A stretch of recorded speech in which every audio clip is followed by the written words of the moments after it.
Life settle. ఇంకా నేను ఏదో జాబ్ చూస్తాను, మెల్లగా ఎలాగోలా బతికొద్దు కానీ.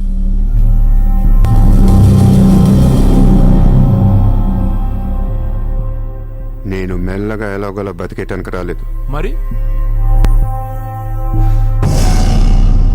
ముంబైని పోయించడానికి వచ్చాను. ఏ ముంబై షహర్ కో करवाने आया हूं. क्या డైలాగ్ మారా మావా, అద్దరు కొట్టేశావు.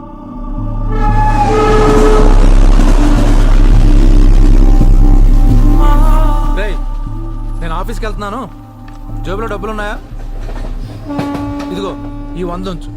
ఇంట్లో స్టవ్ ఉంది, కావాలంటే వండుకో, లేదా వీచ్ మెస్ ఉంది, తినేసి పడుకో. సాయంకాలం వచ్చేస్తాను.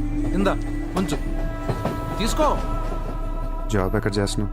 మాది పెద్ద ఫినాయిల్ కంపెనీరా, అక్కడ సూపర్వైజర్. ఎంత ఇస్తున్నారు నీకు? 12,000. ఏ ఈ రోజు నుంచి నువ్వు నా అసిస్టెంట్వి. నేను నీకు 25,000 జీతం ఇస్తున్నాను. ఉద్యోగం మాని. నేను ఉద్యోగం మానేలా? నేను నీ అసిస్టెంట్ నా? 25,000 జీతం ఇస్తావా? అబ్బో రే, నేను డబ్బులు పంపిస్తే గాని ట్రైన్లో రాలేవు, ఇప్పుడు 100 ఇస్తే గాని మధ్యాహ్నం భోజనం చేయలేవు, తిండికి తికానా లేదు గాని నేను నీ అసిస్టెంట్.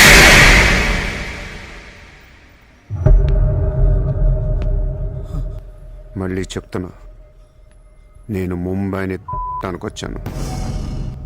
నువ్వు నా అసిస్టెంట్వి. నీకు 25,000 జీతం. నువ్వు ఆఫీస్కి వెళ్ళట్లా. భయపడ్డావు మావా? అవును మామ, భయం వేసింది. మావా, నువ్వే నాకు భయపడిపోతే ఈ ముంబై ఎప్పుడు భయపడాలి మావా? బయటికి వెళ్దాం, చాలు.